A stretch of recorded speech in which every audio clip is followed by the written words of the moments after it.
So welcome back to my channel. This is a very interesting video. We have a very interesting lineup of bikes. We have the Kinetic Honda ZX 100cc, reliable as hell during its own time, a two-stroke machine. This was used extensively in rallies. Obviously we didn't have an option but to use the bikes that we had. This was definitely preferred over the Bajaj Priyas, the 100 and even the Lambreta's 150cc, because obviously it was a gearless and it was pretty reliable. Then we had the Yamaha RX, again extensively used in the 80s and 90s for rally. It is as light as a BMX bike, obviously not as light as a BMX cycle, but extremely light, approximately 100 kgs with an explosive 100cc engine.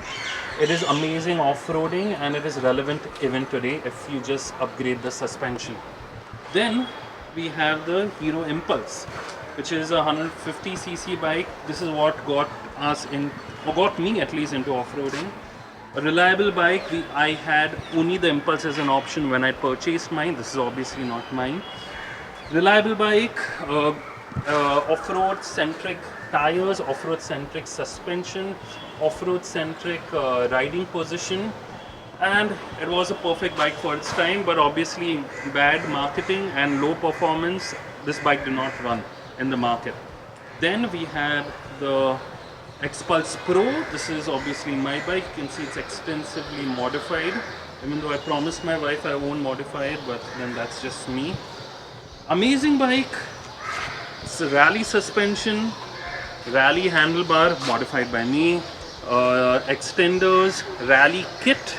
This is a rally Tavo over here, and I just wish there was something beyond 200, and I'm not talking about the KTMs and the Himalayans, something like a 250cc bike.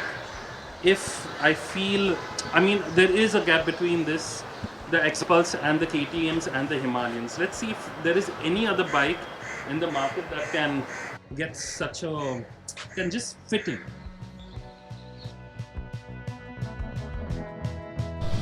Oh, what do we have here? We do have a 250cc bike, and that is from Suzuki. That's good. We have Gautam over here. Gautam? Hey, what's up? What's up? Welcome back to my channel. What's up, man? How are you guys doing?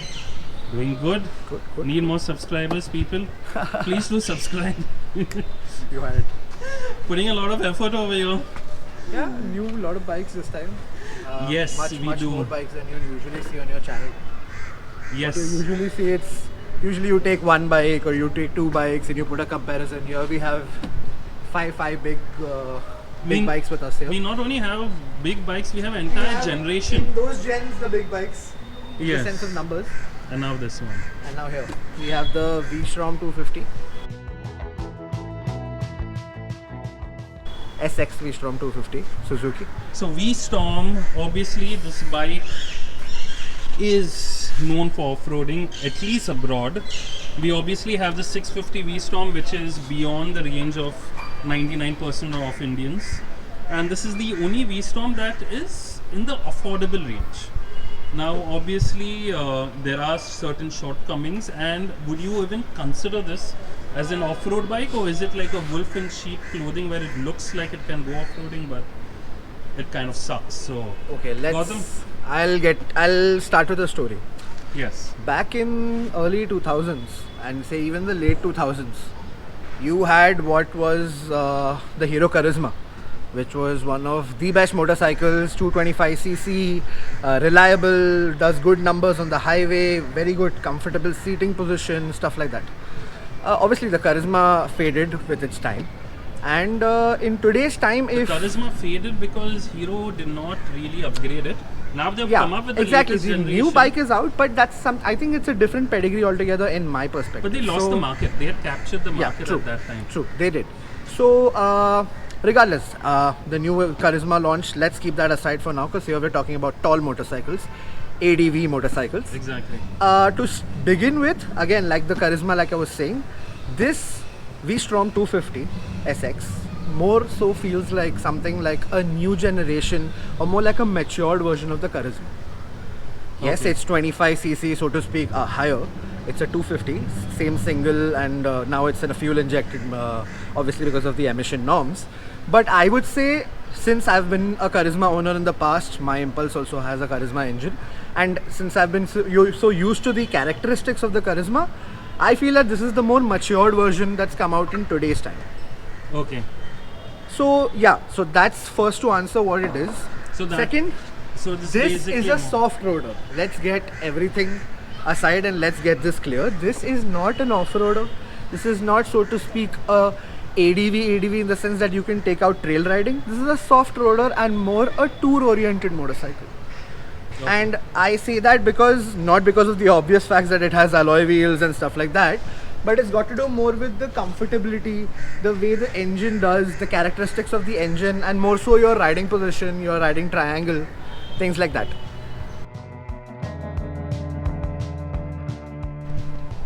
Okay, so the issue what I feel with this bike is it is a lost opportunity. We have the 200, we have the 390s, the 450s. This was a perfect slot that the Suzuki has lost out, because the most disappointing thing is they have the same suspension travel as per the road bikes. All they have done is change the rake angle, but they have the same damn suspension travel of the road bikes, and the suspension travel also isn't even close to what the Hero Impulse or even the Xpulse is. What's your take on the suspension travel? I mean, that's the... So, to be very honest, the suspension does feel a lot like any other commuter motorcycle, premium commuter motorcycle, considering it's a 250cc. Okay. But then again, you are someone that have been spoilt with good suspensions like the Rally Pro on your bike and the Z-Ling on mine. So I'm sure the comparison cannot be done with our current motorcycles, but yes, it does feel plush. Obviously, because of all the paneling and because you're slightly sitting taller than any other commuter, it does feel welcoming. But yes, there's a room to of lot of corrections and a lot of more advancements when it comes in the terms of suspension. I get that. So the suspension department, I think, according to me, it's a massive miss. It is workable. Another big thing that I feel is a miss, and that's again coming back to why this is probably essentially deep inside with the chassis frame and stuff. It is still a naked commuter motorcycle design, and that then comes down to the foot peg position. When you see me from the side, you'll notice that my ankle is slightly a little forward set than my butt. Yes. And that is a problem. Why? Is because during saddling, let me just put it on stand. During saddling, this is not the comfortable position I'm used to. Yes. And also because of the tank being a little wider compared to my Impulse, which is much more slim, Yes. I'm not able to grab through with my I thigh understand. properly. And then that also adds in with the handlebar that comes stock. Maybe because I'm a tall person and I'm used to riding taller bikes with taller handles. One modification that I see that I would do if I owned this motorcycle would be the handlebars. Obviously. Just put handlebar risers. The handlebar is pretty tall. I think 3-inch risers, and it should kind of do. Because if you see the height of the handlebar, is almost as good as the height of my handlebar. Yeah, so probably a set of risers might do the job. Yeah. True. Okay. So that's that. So that's me speaking about the foot pegs. So yeah, I think the shortcomings of these motorcycles are just these things that I just mentioned. I'll tell you Otherwise- what. If it was, even if they had not put the V-Strom logo, and if they just put it as like a comfortable commuter, Hornet X or something. my respect for this bike would have increased. But the fact that they use the brand V-Strom for a A road-centric Gixxer X bike, probably. Gixxer X or something, you know, Yeah, maybe. that is the most But disappointing. then again, that boils down to see what they actually need to do numbers with. When it comes to this 250cc segment, there aren't a lot of people who want to actually spend money on a pure off-road motorcycle. They want something that is also touring friendly, something that is nimble. And Obviously. I think in those parameters, the V-Strom does stand out and it does play the part, because I've been riding this for the past 4 days daily to work Yes. and back. It's very flickable, yeah. I find it to be, even though it's a 250cc engine, I don't find it to be wide. I don't find it to be long in that sense. So it's become very Absolutely. easy for me to drive. It felt very natural for me for the past 4 days to ride this motorcycle. Yeah. So now coming to the positives, Suzuki being Suzuki, obviously it's butter smooth. It is reliable. The engine is amazing. It's a 6-speed, so obviously your gear ratios are sitting down much better now. So yeah, the curve, the torque curve, even the power curve, everything feels very predictable for me coming from a Karizma. It's just a little notched up because it's a 250cc, and that feels welcoming. Okay. So I feel if I was someone, say, who used to be riding a Karizma for all these years, has grown with the Karizma, and now just wants to settle down with something which is, you know, easy to maintain, spare part availability, stuff like that, and doesn't want to go into a premium brand per se, I think the V-Strom makes a good sense for them. You set aside the off-roading aspect, it's an amazing bike. Exactly, that's what I'm saying. It comes back to the same thing that I said right in the start of the video, and that is that it's a soft roader. Exactly. It's not an off-roader, it's not a bike you can take down to trails, it's a soft roader. Do long tours with it, heck. But you can't push it through potholes and jump at 30 kmph. You can't do those kind of things like an Xpulse do. Obviously. That it's not going to do that for you. Okay. Now it comes to the engine, which is the gem of the bike, which is the USP of the bike. This is the only engine which is basically oil cooled, but it is oil cooled so efficiently that you don't need these grills over here. Example, the Xpulse is also oil cooled, but you still need these grills for additional cooling with the air. This is also oil cooled, you need this. But for the Suzuki, you don't need it because it's that amazingly designed.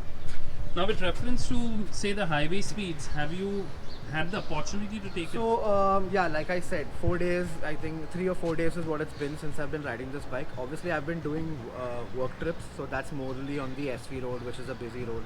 So I haven't been able to take it more than 70-80 kmph, but I did do a night ride last night where I did a long stretch on the highway. I was doing, on the 5th gear, I was doing about 110-115 kmph, and this was at around 6,000 rpm, and I still had a gear left, right? So that was the 6th gear. Damn. So I feel the engine is amazingly tractable. It's very comfortable even at low speeds, so you're in the city, it doesn't heat up so much, and it doesn't, like, you know, make you want to keep shifting gears. In the sense you can even lug on the 3rd gear and be at like 15 kmph or even like 10 kmph. Okay. And at the same time, when you're out on the highway, it's so tractable that, like I said, I was at 115, 118 kmph and I still had a gear left. And this was at 6,000 rpm, which means it's very you were manageable. 115 on 5th gear or 6th gear? 5th gear. So I still had a 5th gear. gear, you still had the 6th gear. Exactly. And comparison, this bike tops out at 115, 116, screaming on the 5th gear. But obviously, in the Xpulse defense, it has a much bigger sprocket in the rear. But just to give you a comparison, also the length, no Rustam, also the length of the Impulse Rally Pro, especially your model, it's taller, so the height, the weight is sitting taller. That's the reason why you can't do faster speeds. yeah, and Here this is more a naked motorcycle and it's more road oriented, which is the reason why it can do that. Exactly. It's just got a beak design and it's got, pretty aerodynamic. in the sense it's got that beak design so to give you an ADV-ish feel, but again, soft roader, and that's what it is. Yeah, and it is aerodynamic to a certain extent. This is the opposite of aerodynamics. These bikes don't know what aerodynamics are, so Hey, the Impulse was still aerodynamic, I'll give it that. it's like a brick design, man. Okay, coming back to V-Strom. So the engine is amazing. I mean, if I had this engine on my Xpulse Pro, yes, oh damn, that would be heaven. Amazing proposition. Suzuki Hero, start a tie-up over Why here. Suzuki Hero? Suzuki do it. They already Suzuki have do it. They have the RMZ. They have so many bikes that are off-roads.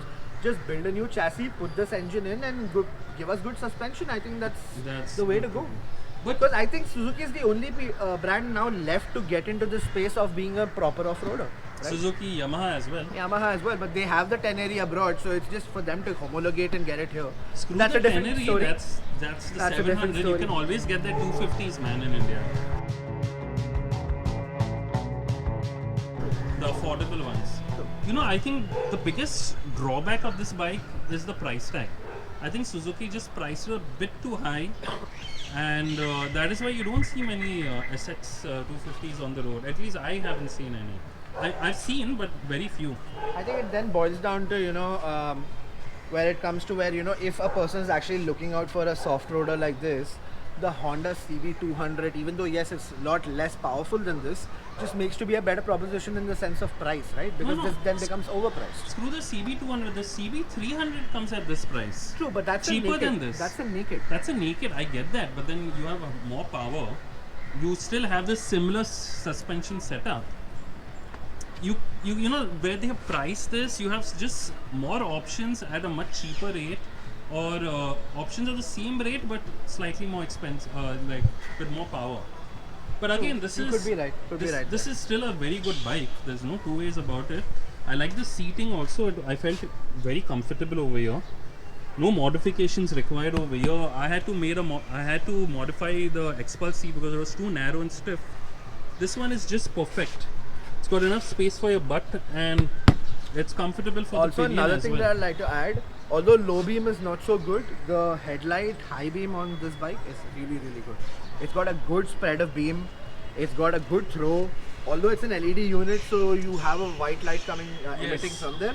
It's still pretty good for the city conditions, and I'm sure, like I said, agree. probably not enough for the highway. You might need a set of LED aux lamps, but still it does a pretty good job. No, I have the Suzuki Bergman, and the light throw is decent, and I'm pretty sure this will be much better.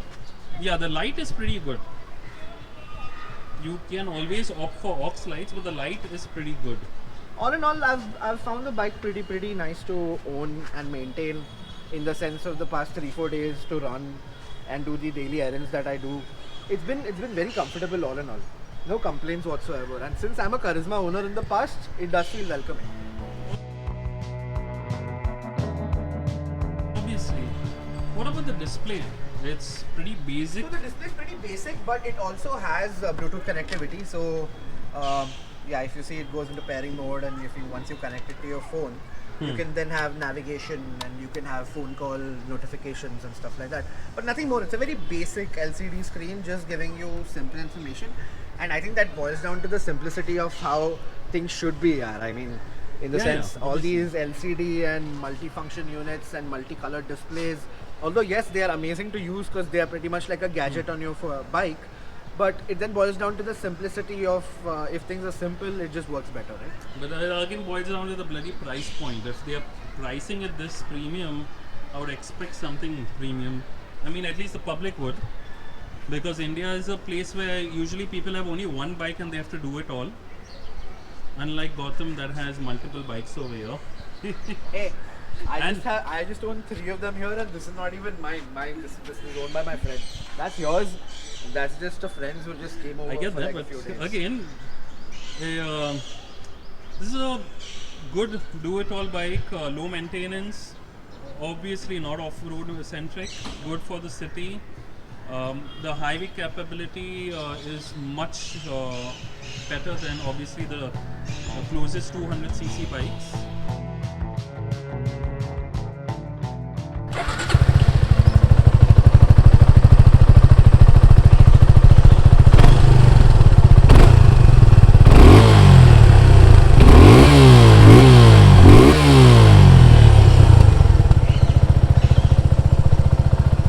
And it's got a, what's this tire size? 130, right?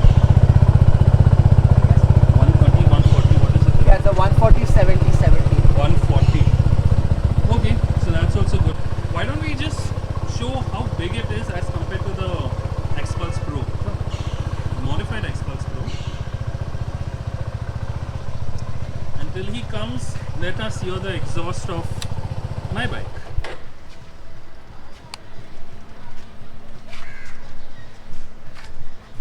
This is obviously a modified exhaust, but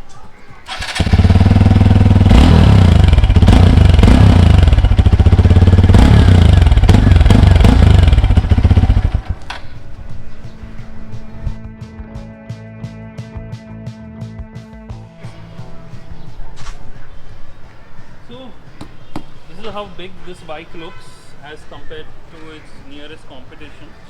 I think Gautam will have to come from here so that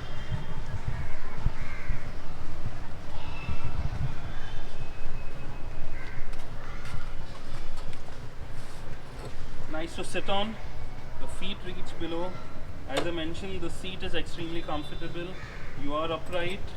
If you want to stand, obviously you need handlebar risers. Overall, a good bike. Again, it's not like we go off-roading every day. We go once a week or once in 2 weeks. But it's nice to know that your bike is capable of off-roading. Just ignore the V-Strom aspect. Consider this as a commuter Suzuki 250 and you won't be disappointed. And that's about it. I just wish my Xpulse had this kind of engine. It would have been a damn good machine, but no complaints for the price that I purchased it. I think it's a good bike. So I think this is where I will conclude the Suzuki V-Strom 250 video. A good bike if you know what you want. And that's about it. So thank you for viewing this channel. Thank you for viewing the video if you are here till now, and I look forward to see you in my next video. Thanks.